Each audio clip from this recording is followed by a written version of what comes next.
Good evening and welcome to the June 6th meeting of the Sherborn School Committee. My name is Beth McCoy and I call this meeting to order at 5:32 p.m.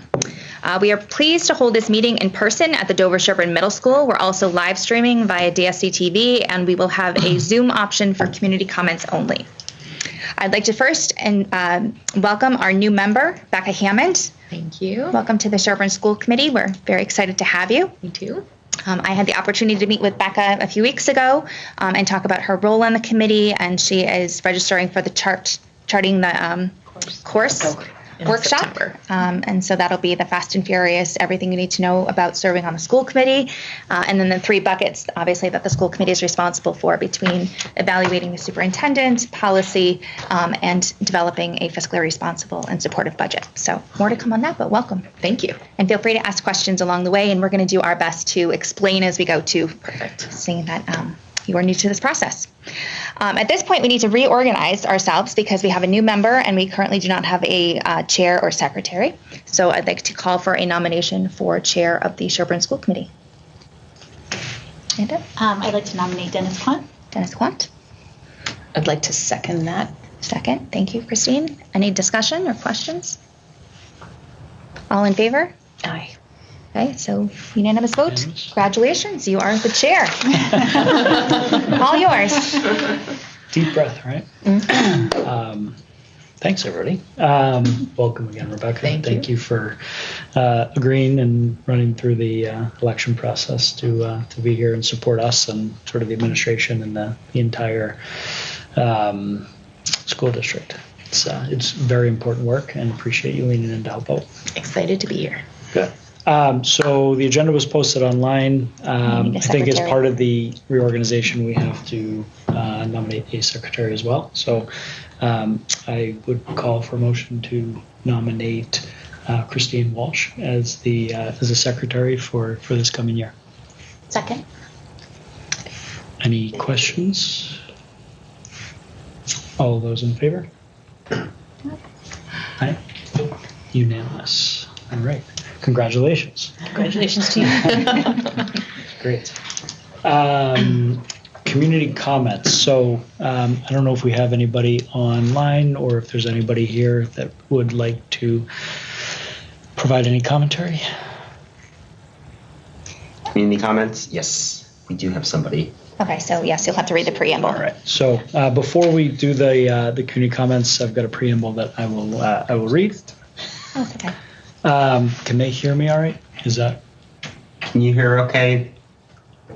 Yes. Yes. All right. So please remember that community comments are an opportunity for members of the school committee to listen to members of the community. It's not a forum for answering questions or engaging in debate.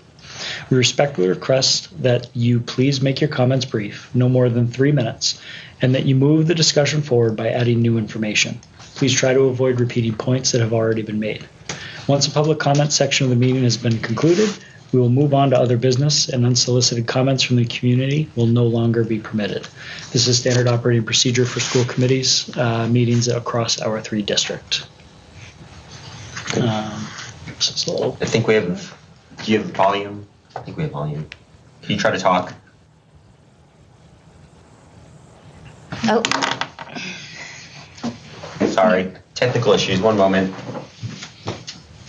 Is it on for here? Yeah. And then can we open up the sound and make sure it's going to the right place? I got distracted about the blocking. But down here. The audio. Oh, yep. That's it. Your microphone.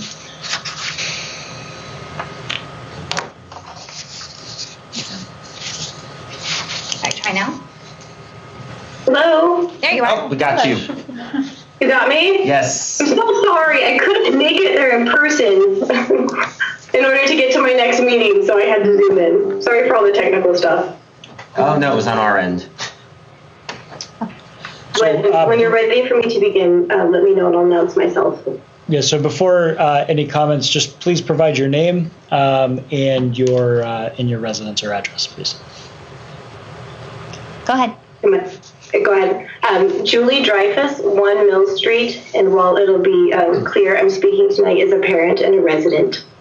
And I managed to quickly write down my thoughts so you get a more coherent version.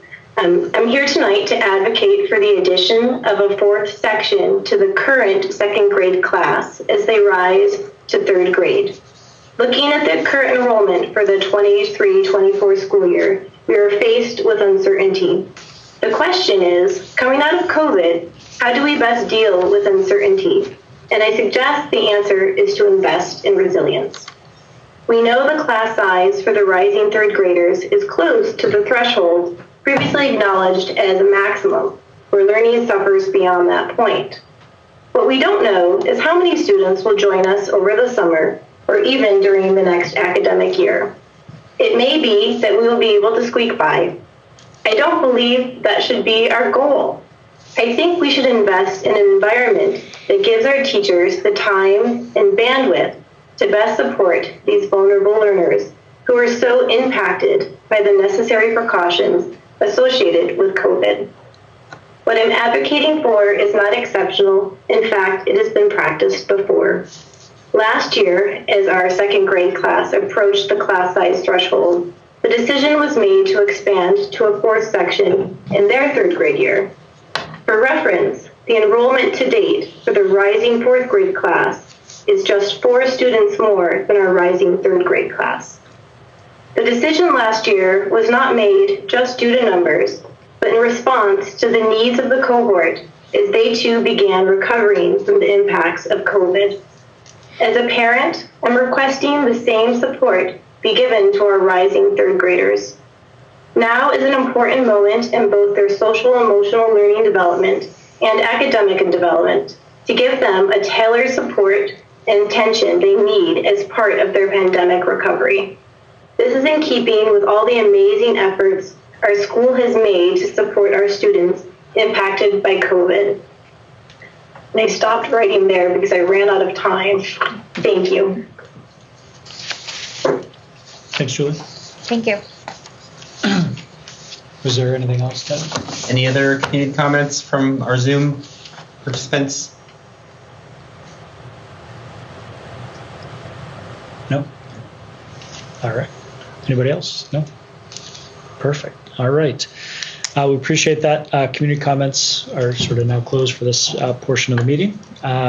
So moving on to other business, I think the next are the reports from the superintendent, principal, and then the warrant report. So Beth, maybe we start with you. Okay, thank you. So I just have a few quick updates relative to Pine Hill and Sherborn. I'll have a more thorough update at next week's joint meeting on Tuesday, June 13th. So just a reminder, well, actually an appreciation for both the school committee negotiating team and the Dover-Sherborn Education Association for coming to an agreement in terms of the next round of teacher contracts. I'd like to thank Dennis and Gita Russo, who served on the negotiating team. The union voted in favor of ratifying the MOA by 85%.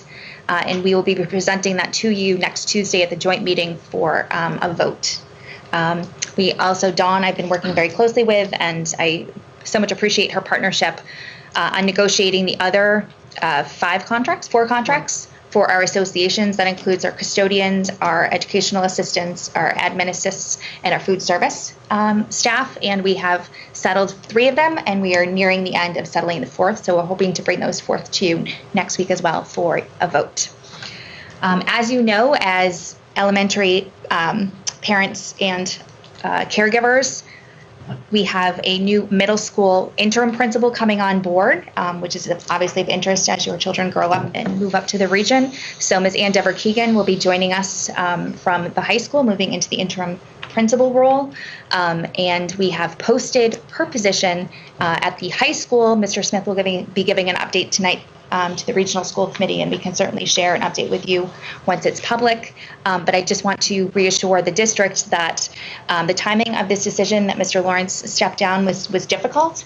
But I want to thank kind of the leadership team in general, as well as the districts, for supporting our own administrators and educators in the process of getting certified as administrators, so that we can start to cultivate and build successor plans in each of our buildings. So kudos to Anne for having that opportunity. And one of the 3 applicants for the high school is also an internal person.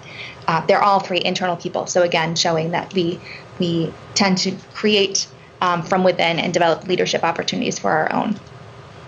I'd like to acknowledge a few retirements. Barb, I don't know if you were going to do this tonight, but I'd like to recognize Ms. Robin Mansfield, who's retiring from Pine Hill School, as well as Ms. Nancy Wong, who've both been part of our community for a very, very long time and touched many of our children and students. So many thanks to them and best wishes in their next chapter.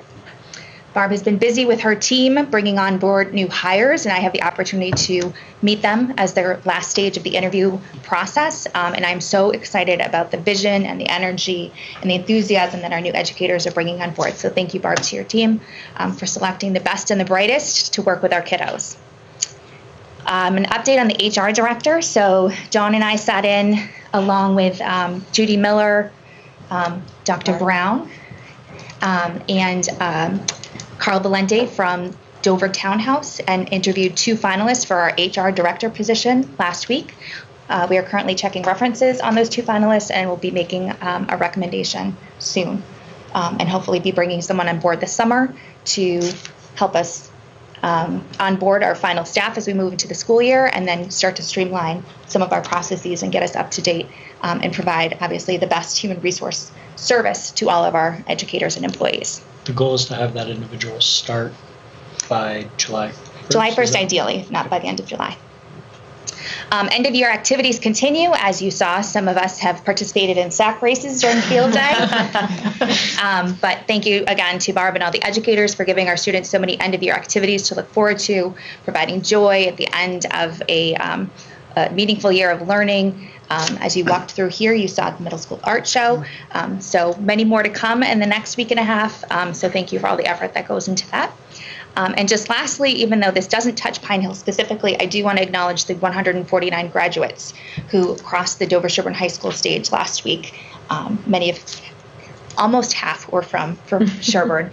And just what a proud moment it was for me as a superintendent, but also the district, to know that every child has a story, and some of the resilience and grit that our students and the support that our staff and administrators gave to some of the students to get past that finish line is really incredible. So I'm so proud of our students. I'm so happy for their families, and I'm grateful to our educators and community for supporting all of our kids to meet their graduation. So that's it for me. Anything from you? Sack race updates? No.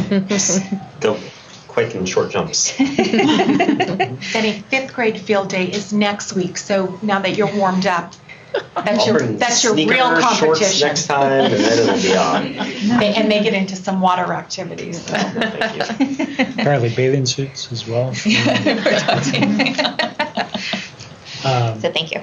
Thank you for that update. One point for everybody here, as well as anybody watching, there's a full agenda with notes and other sort of content and detail that all the members have read, and if there are questions or whatever, we've sent it to various administrators. So just so that folks know that there's other content that sits behind some of the updates that everybody presents.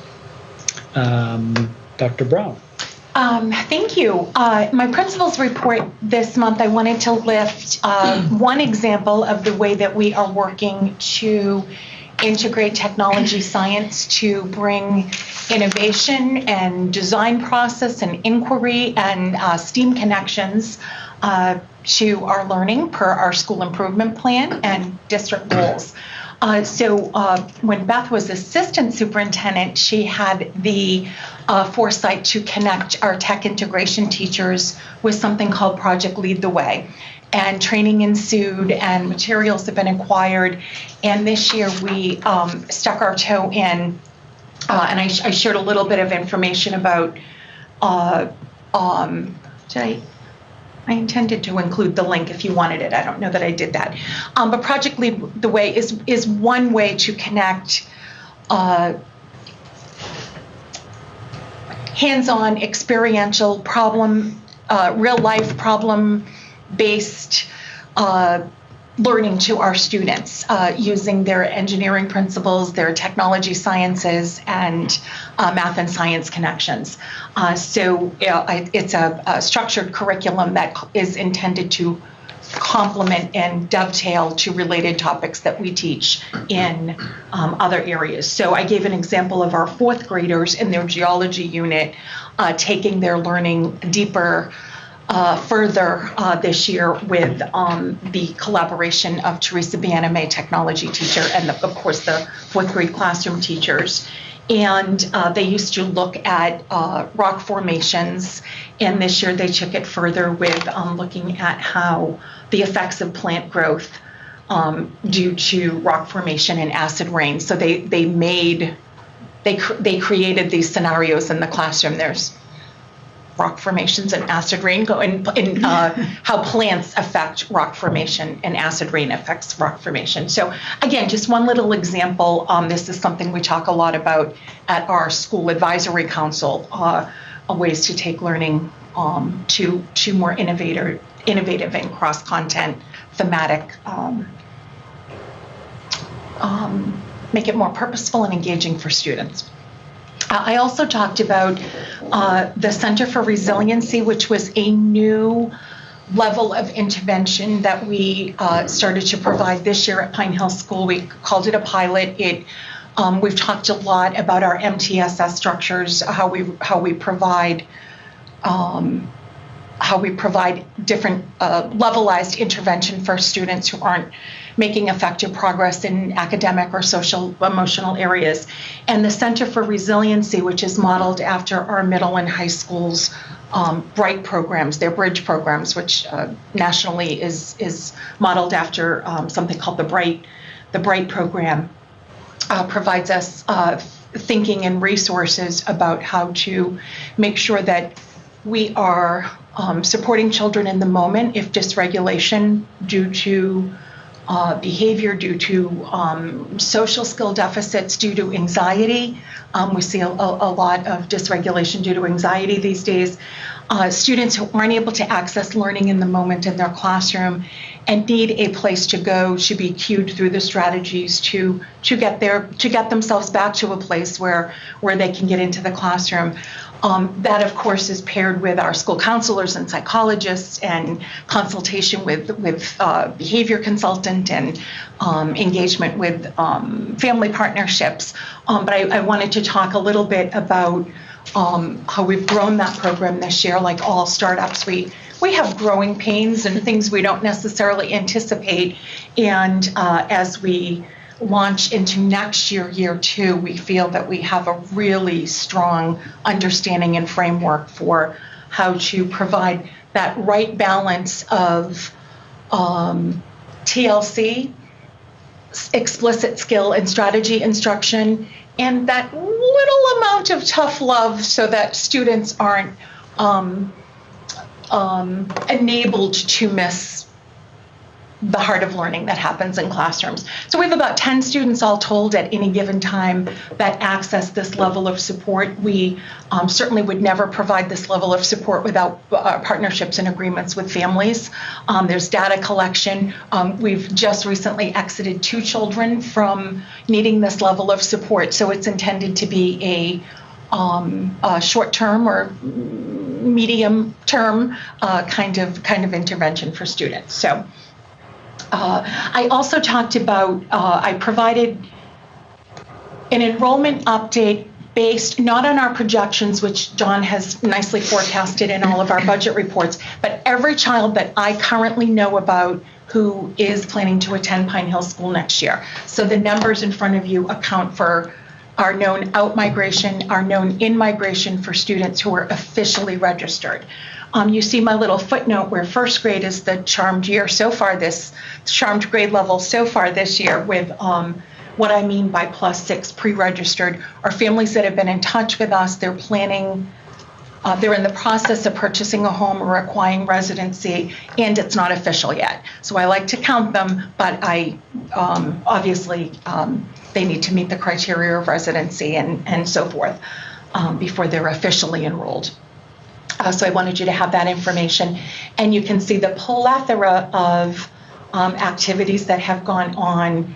I always like to give a shout out to our first responders in Sherborn, our Our firefighters have been doing safety lessons as they do a couple times a year with our students, and the folks on the Sherborn Police Department, including our police dog, of course, but our school resource officer, Matt Mitchell, has just melded that new official role with as a resource to us administratively and at the student and family level, and we're delighted to grow that partnership starting this year.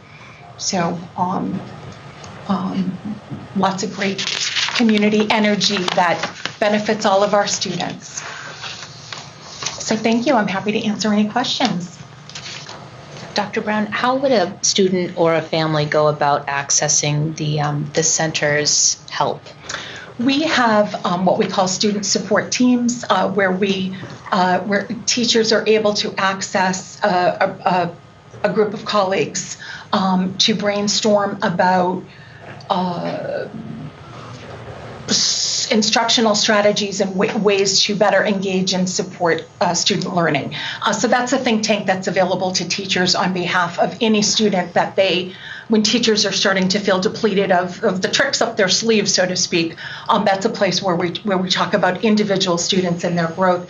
Usually that's a starting place where families have alerted us and or teachers have alerted families, and there's a shared concern for student growth in a certain area or a student's ability to apply generatively what they know when they're calm and able to access their repertoire of skills, but not necessarily in the moment, social conflict, recess, overstimulation, whatever their individual scenario may be. We would have the parents in, we have sort of a rubric for the criteria for what the center is intended to what type of student the center is intended to support. We hopefully have already accessed lots of behavior plans or school counseling or specific skill instruction through our WIN groups, through our Tier 2 interventions. For some students, it's a matter of not having certain skills, and obviously they deserve explicit instruction in those areas. So when a student is not making effective progress, given those Tier 2 level supports, counseling and skill instruction, it might be time to think about whether or not they're a student that would benefit from the center.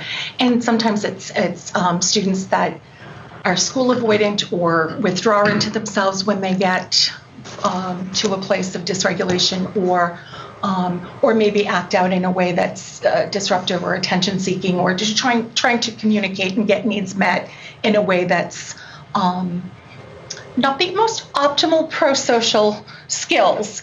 So sometimes the center is used reactively if kids hit a wall, so to speak, and sometimes it's used proactively where students are incentivized through their positive behavior support plans, and then they go trade in the center.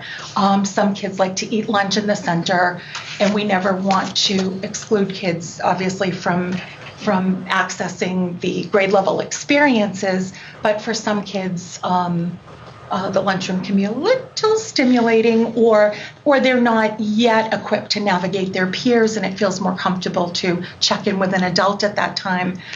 So it would be a partnership with our counselors, our SEL coach, maybe our BCBA, our behavior analyst, classroom teacher, and parents or caregivers. And once a student is, quote, enrolled in the center, and the student may or may not have other kinds of services, they may or may not have a disability, an educational disability, we would have approximately every 6 weeks, we would have a check-in between home and school so that we are supporting the student's best interests for growth. Thank you so much. Did I answer your question? I kind of went on a little bit of a rampage. It's just nice to know that at every tier there is support for each individual child and creative thinking around that and involvement with the families. Yes. So you did answer. Yes, and that homeschool partnership, obviously kids are spilling at home or they're spilling at school, and being on the same page to understand what might be going on for a child and what their behavior is trying to communicate and what needs they're trying to get met. Excellent. Thank you. have a question. Yep. Can someone remind me what the process is for like adding a section over the summer? I think it happened last summer, but I can't remember like when the final date is or how that process goes. I think we did it actually at your before in the June meeting. So we used to have the opportunity where we had the non-resident tuition fund, and so that was sort of our safety net to be able to do a staffing ad post budget because we do have to have the funding in some way. Unfortunately, that we used the last of that when we added the section last year. Okay. The section then is built into the budget, so we did add a section to the fiscal year 24 budget. So we'd have to be really creative if we came upon us being out of our guidelines, which is 18 to 23. Got it. And looking at our other sections too to see some of those are actually below our 18. So, it might be something that we look at with what we have. It's a little more difficult when we don't have the funds to have the school committee be able to approve to do that. Thank you. But I mean, if we ever were at where you were, and yours is a guide versus a policy, so yours is a guide. And so it's 18 to 23. That's what we strive for. There are other ways to, I think, to assist classrooms other than just making them smaller. So I think it's sometimes a misnomer that a smaller classroom is better because you're bringing on a teacher or an educator at the last minute, adding, it would involve probably messing up a little bit of our specials because we're so tight with our budget in Sherborn as far as Spanish, the music, the phys ed, et cetera. It could be where we add an additional educational assistant to support in that classroom. So there are other ways around supporting a classroom if that's the need that we see. We'll work with administration this summer and keep the school committee abreast. But right now we're still. I was looking at our projections and we're within line with all of our projections except the fourth grade. We actually thought was going to be larger by quite a bit because our 3-year average was there for the last 3 years. There had been an uptick in the fourth grade particularly, so that we were looking at a 3-year average of it growing by 12%. So we sort of had an 81 number for fourth grade. So it's interesting that it actually went down. So it actually would be, if we look at the 1-year projection, if it is right now, it would actually be in the 90s versus growing. So that's something I just quickly looked at that we'd want to probably just take a look at and see if that's stabilized or if that's going to go lower and how that plays into it. But we find ourselves in this situation in both elementary schools, and I will say I think we're really diligent in keeping our eye on it and making sure that the right decisions are made. It's just a little trickier with the Sherborn budget if we don't have a access of funds to go pull from. But again, we have the guidelines, and Denny, Kate McCarthy, the Director of Student Services, John and myself have been meeting with Dr. Brown and checking in about the numbers in each grade level and monitoring them, as well as talking specifically about the rising third grade class and their needs to make sure that not only between class sections, but also special education, special educators and specialists that we have on staff between our coaches, our BCBAs, our adjustment counselors, our SEL interventionists, that we are meeting the needs of all kids in a creative way that isn't interfering with learning, but instead using the expertise that's in the building that might not be in a specific classroom educator. So we'll continue to do that. Dr. Brown, the table in your update, that's the projected class size for next year. That's not what it currently is now. This is That's everyone what she I currently knows. know about. Yeah. It's not accounting for projected in migration. It's kids, it's families that have been in touch with us to register thus far. But I'm not hedging a bet on who might show up in July or August. I don't think I asked my question right. Yeah, like this is the first graders are the current kindergartners now. Like it's This table is saying. Yep, this is everybody moving up a grade level based on every student. This isn't now. This is what you're thinking it's going to look like in September. based on the Based on current what they know. students. Yeah. If everybody moved up tonight, these are the numbers I know. Okay. Plus families that have reached out to you. Yes. Right. and it accounts for any out migration when families let us know they're moving or they're going to private school. I've taken those students out of the mix if that's confirmed for me by the families. Okay. And it includes new students that we are excited to enroll through our MECO program. Any other questions either for Dr. Brown or for any of the administration? No? Before we go to the warrants, on the curriculum innovation point, Dr. Brown, that you had mentioned, so I'm part of the school advisory committee where you, along with a number of the educators, presented sort of over the course of the year different initiatives that go on within the school. And I think one or two of the meetings you guys took great pains to take us through how you're using either the library resources or technology resources to try to enrich and embed into the standard classroom, if you will, to kind of take it from an A to like an A plus in terms of taking technology and not just giving a geology lesson, but actually thinking about how to embed technology into that lesson and piloting some of the new thought and then pushing it across to either other grade levels or to other classes within that grade. It sounds like this is sort of the example of that. Is that Yes, right? and when we talk in a little bit about our school improvement goals for next year, Yep. you'll see that's a concerted goal of ours. Yep. So I think that's Continues to be a concerted goal of ours. right. So in my sort of point, I think that's a great example of sort of the hard work that everybody is doing to try to think about how do we get creative with a lot of the resources that we've got. We've been doing a lot of work from a budget to fund different sort of activities and people to be butts and seats to be able to kind of do this thought and deliver it. So kudos to you and the team. It sounds awesome. And once the students get a taste of it, they demand it. It's beautiful.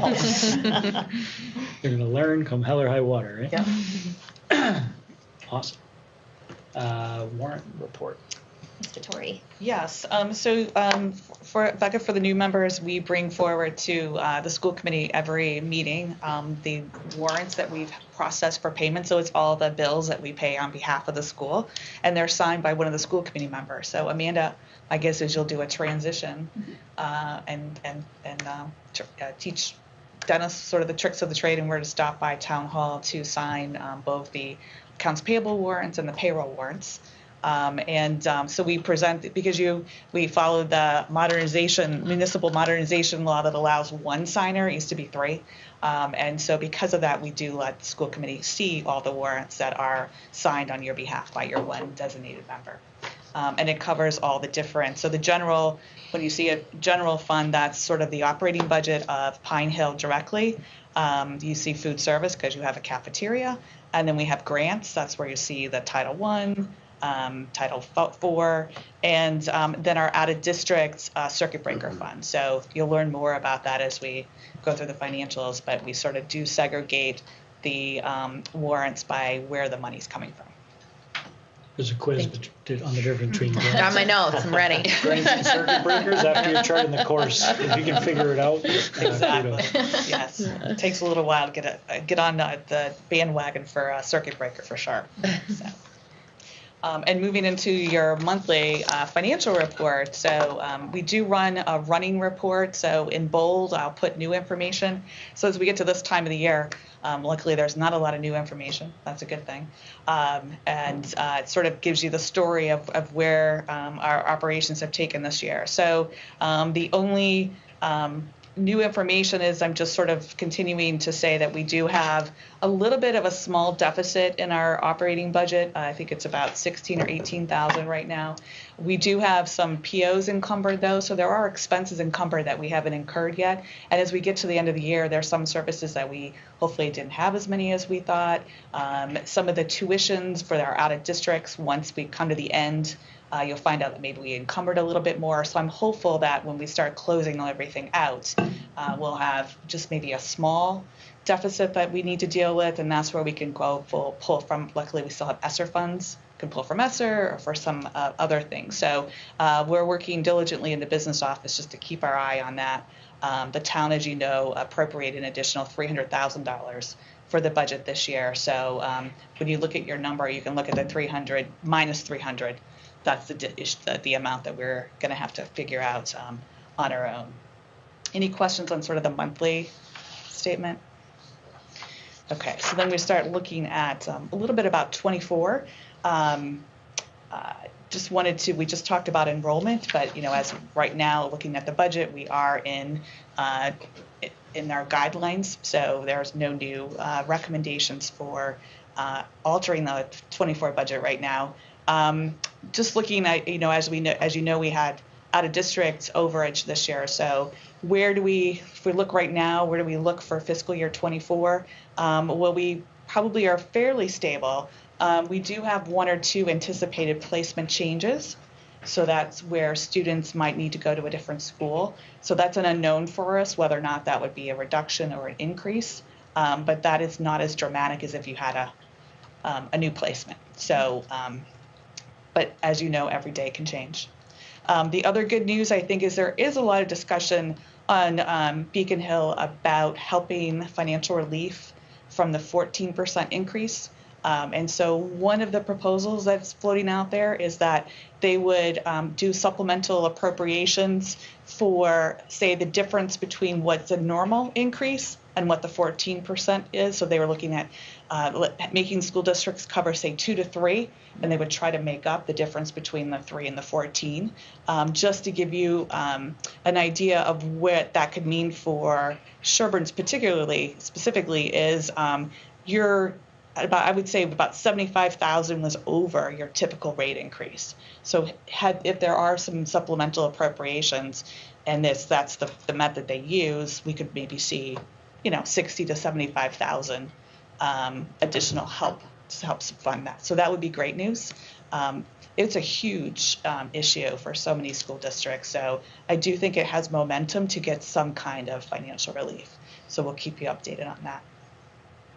As we previously mentioned, the region is currently undergoing a space needs audit, and we're hopeful that with working with this architectural firm and seeing how it all plays out, that we could then parlay that experience into having one done at Pine Hill.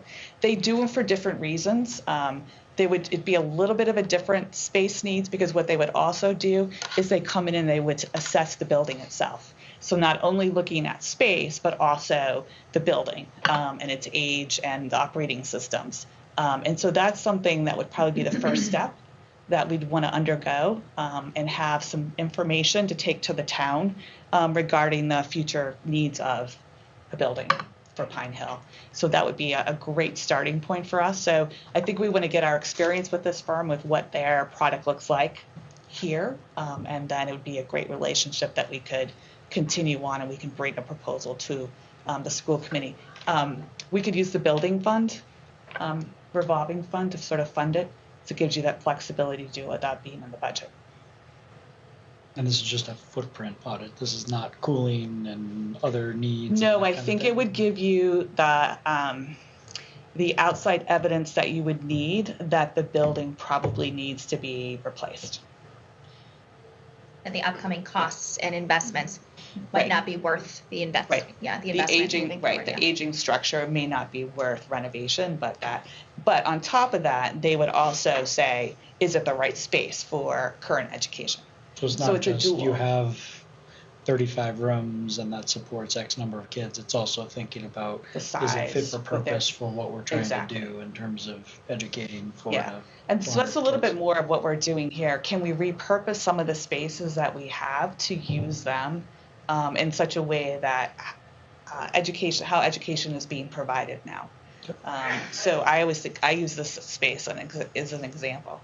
Maybe there's something different that they'll tell us to carve the space up a little bit differently to provide a maker space or, an additional classroom type space. So it's what they do every day. And so they have all the data. So they're really scrutinizing right now our schedule, our class sizes, our floor plans, and then they'll actually come do a walkthrough and then propose what we could potentially do with our existing space. That's more of what we're looking for here.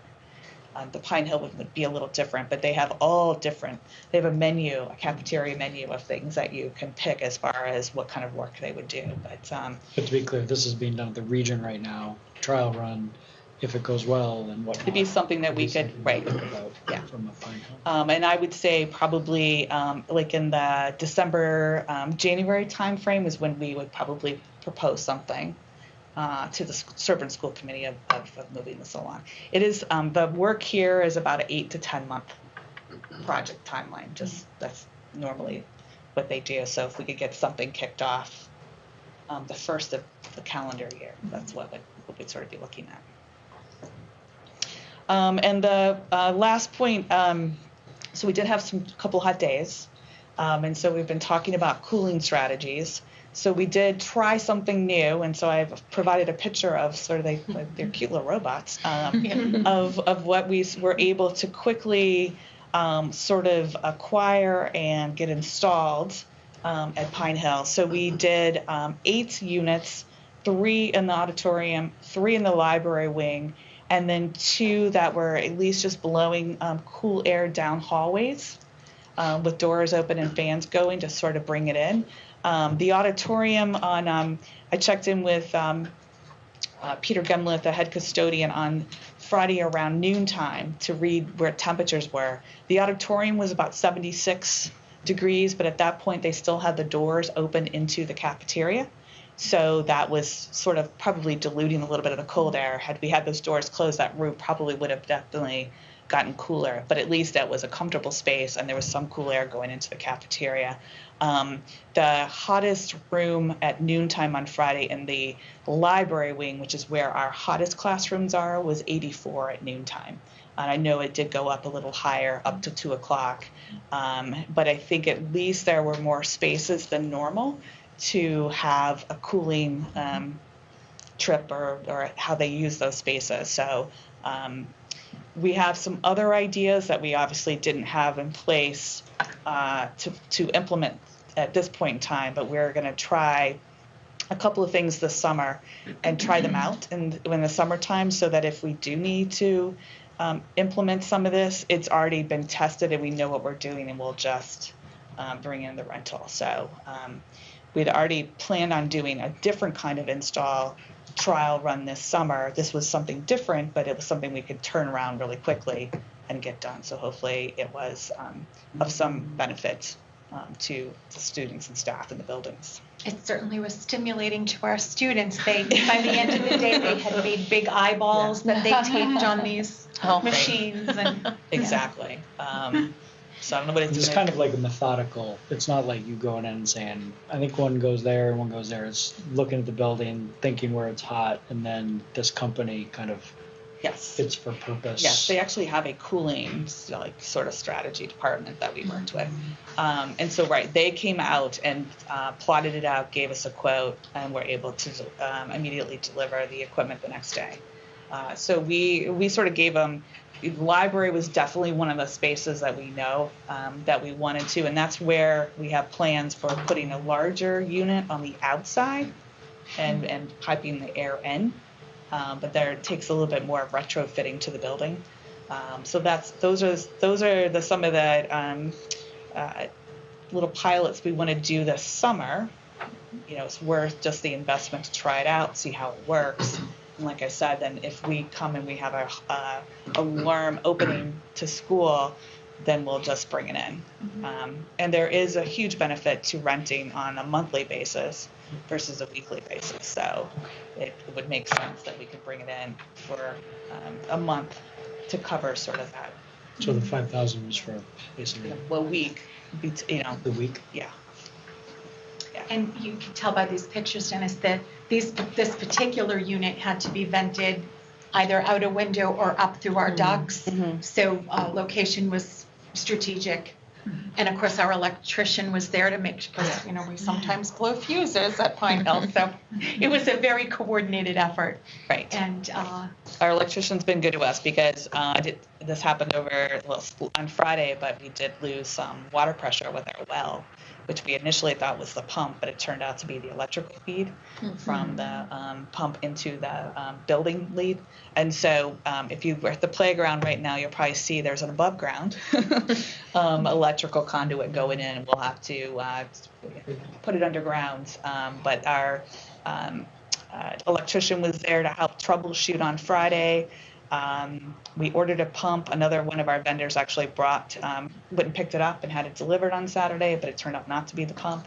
So the electrician was called back to come help us on Saturday. So we're very grateful of our contractors that are willing to come at a minute's notice and help us out, because we had it all set and ready for school on Monday morning. And if we couldn't flush toilets or have access to water, Yeah. we might have had some problems this week. Exactly. So we're very grateful. Exactly. Thank you. Exactly.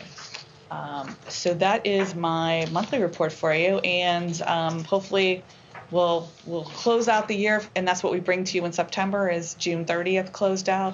We'll bring to you all the revolving funds. We'll also give you an update on all the grants. Thank you. Thank you. Any questions? Nope. All right. Moving on to the first read of the 23-24 Family Handbook. So I had mentioned, or Beth or Denny has mentioned at previous meetings, that our leadership team and our legal counsel have a lot of work this summer to, we're developing a core section to each of the 4 schools' family handbook that's consistent. So a lot of the policy language, procedures that pertain district-wide will be lifted out of the current Pine Hill handbook and as a standalone, and then all the information that's pertinent to Pine Hill specific will sort of be the preamble to all the policy and procedure information. So my note in this report talks about how we'll be working on that this summer and updating all of the policies and procedures that we update annually or refresh annually. With regard to the Pine Hill handbook, the section of the Pine Hill handbook that's specific to schedules and parking and drop-off and illness and all of those things specific to Pine Hill, we did a lot of overhaul last year, so I see us updating just the nuts and bolts that are people-specific, faculty rosters. Usually we keep schedules and all of that linked separately. We have scrubbed our handbook for using neutral gender language. We have updated it around all of our current practices. So I think it's pretty up to date. So we'll do a second read next week during the joint meeting, just to approve that one piece. School improvement plan? Yes. Next is a 23-24 school improvement plan. So I'll just give a preamble, Barb, to yours, which is that, as you know, this year, Denny and I underwent the entry process to our positions, and we have presented to you our findings. The leadership team is working on developing a draft strategy for the district that will show our work moving forward for the next 3 to 5 years. And within that, in my findings, you saw that there were 5 primary buckets. So it gives you an idea of kind of the work that will continue in the district and what's next for us. That said, each of the 4 principals have taken those 5 buckets from the findings and said, how does this pertain to life at Pine Hill School, given what we're currently working on? So everything ties back up to the district plan, and Dr. Brown right now can explain kind of the pieces that Pine Hill will be undergoing in support of all of it. And the 5 buckets from the district strategic plan, of course, are all important, and we're working on many aspects within each of those domain areas or buckets. For our school improvement plan, I've whittled down to 3 overarching areas. It's hard, I'm inclined to want to make this plan everything, including the kitchen sink, and that's confusing for educators and parents, and sometimes waters down how we use our resources of time and money and professional development. And so I've tried really hard to stay focused on what I think is reasonable for 1 year. So you'll notice 3 overarching focal points for us: excellent and innovation in learning, challenging and supporting all learners, and family and community engagement. And sometimes that gets blurry because our work to enhance the social emotional learning for students and our practices that will make us 21st century worthy and inclusive of diversity, equity, and inclusion they're blurred in all these areas. So I've tried to compartmentalize in a way that felt logical. But you'll see our focus. Our goal across all of our schools is to take our teachers back to refreshing their understanding or cultivating a deeper understanding of universal design for learning. And that is a sort of a model, a philosophy, a model for how we develop curriculum, write lesson plans, shape our units of study to assure that our teachers are thinking comprehensively about how all students can access learning and how learning is focused on the biggest bullseyes, not some of the fluffy details and peripheral skills that are important to our students, but they're not the big enchilada. There I go, Beth, using food analogies. They're not the highest purpose what we want students to know and be able to do in for big picture learning and distinguishing the skills and strategies that support that big picture learning. So we look forward to developing a plan and parlaying off of the resources available in each of our schools to have some strategic professional development in that area, which will relay the groundwork to get us to the essence of the portrait of a graduate in our collective opinion. I talked about, continuing, again, all of our work around innovation and integrating the components that we know are so important from our challenge success learning into our continued work around project-based learning. This is where the innovation, where student choice, where soft skills are as important as, quote, academic subject assessments, and integrating that so that our students are not just sometimes visiting special projects at their grade levels where they're more deeply engaged and motivated as learners, but that this needs to become the way we do business 6 hours a day. So continuing that work around thematic instruction with high engagement. I talked about our our continued work with social emotional learning and making sure that our academic lens is balanced with our social emotional lens in terms of what we're noticing about student progress and how we're responding to support our learners across all of the important academic and social emotional lanes. We've gained a tremendous amount of momentum over the last few years, and we still have some rounding out to do. I look forward to. I don't want to be premature, but we're just starting to have our nose in our end of the year student assessment data, specifically reading was my conversations today, and I believe we will be able to notice that more students are making more effective progress. The percentage of students that are showing strong competency and mastery of their, quote, grade level benchmark expectations, the grade level standards looks a lot different than it did a year or 2 or 3 ago. So I don't want to jinx us, but I do look forward to using that as one measure of showing how all this MTSS work is paying off. We are obviously always working on differentiating instruction, making sure that students are challenged, not just when intervention and support is needed, but when they have met the expectation for that skill, that unit, that grade level standard. How do teachers respond to that?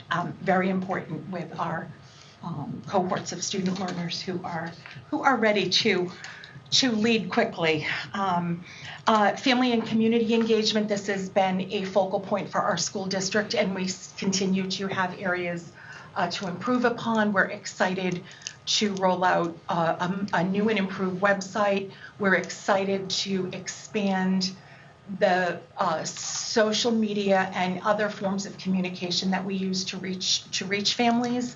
And I look forward to putting more time and attention into in the old days, I think we sent newsletters, we featured articles, or we showed more snippets about more learning. And now we've all kind of gotten into that fast pace. Here's what you need to know as parents, and these are the important dates. And it's more news and event oriented. And how do I balance so that we're also showcasing all of the excellence in learning that's going on in our school. Classroom teachers have their own styles of communicating that. But I want all parents and caregivers to have a blush of what goes on K through 5, because there's so much rich and dynamic happenings. And it's a great way for families to plug in and say, I've got resources in that. I'm a beekeeper. Let me come complement that. So I think that will be an important way to continue to deepen the partnerships with families. So that was a very quick drive-through. Thank you. Questions? I just want to say I love how this is set up and the level of specificity for teachers and for everyone to sort of be on the same page and know what's going to happen and how we're going to know these are working. And I love it. The format is beautiful. Thank you. The content is beautiful as well, but I specifically wanted to compliment one of them. Thank you. We had a subcommittee last year across all 4 schools develop this, so it's uniform across the 4 buildings. And this summer, during the leadership retreat, our principals and leadership team will come together with their 4 school improvement plans as we finalize the strategic plan and make minor adjustments. So the second read that you see in September might be a little bit different, but not much. But if you have any feedback or questions in the meantime, please let Dr. Brown know so that she can incorporate those into the next iteration over the summer. Great. Thank you. Thank you. Appreciate the hard work there. All right, so we're almost here at time. Next item is a consent agenda that requires our review and approval. The only thing on the consent agenda were the meeting minutes from the May 9th meeting. Does anybody have any questions on the content? Issues with it? No?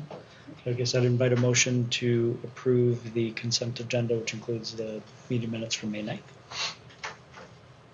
Christine Walsh, motion to approve the consent agenda. And a second. Amanda Brown. Second. Those in favor? Unanimous. All right, approved. And then communication, so subcommittee assignments. So we have a roster of subcommittee assignments. We'll send those out to folks if anybody is particularly tickled by any of them. We can definitely assign them to you, and then otherwise we'll kind of divide and conquer based on sort of level of effort and align with the various initiatives that we're all sort of involved with. And again, the goal of those subcommittees is to kind of dive down a little bit deeper in specific areas that are pertinent to us kind of taking on those sort of 3 responsibilities that Beth had outlined at the beginning of the meeting. And then the other that was in the package was school committee minutes from the Dover school committee meeting back in March. The only thing I think is worth finalizing right now is your Union 50 membership. So that is 3 members of your committee who, along with 3 members from Dover, join the region on Union 50, which is the organization that allows all 3 districts to share 1 superintendent. It only comes into action and need and call in a year where you are hiring a superintendent. So you may or may not be needed next year. Hopefully not. But that said, it's traditionally the chair, the secretary, and then the next most senior member. So that would mean that Dennis as chair, Christine as secretary, and Amanda would be the 3 members for Union 50. Does that sound accurate to the committee? Mm-hmm. Yes. Okay, great. Does that need to be voted and ratified, or is that just? No. Okay. No. Great. Any other questions? No? So could I have a motion to adjourn? Christine Walsh, motion to adjourn. Great. Second? Second. Amanda Brown, second. Those in favor? Unanimous. And we adjourn at 6:31. Thank you, everybody. We'll see you Tuesday at 6:30 here.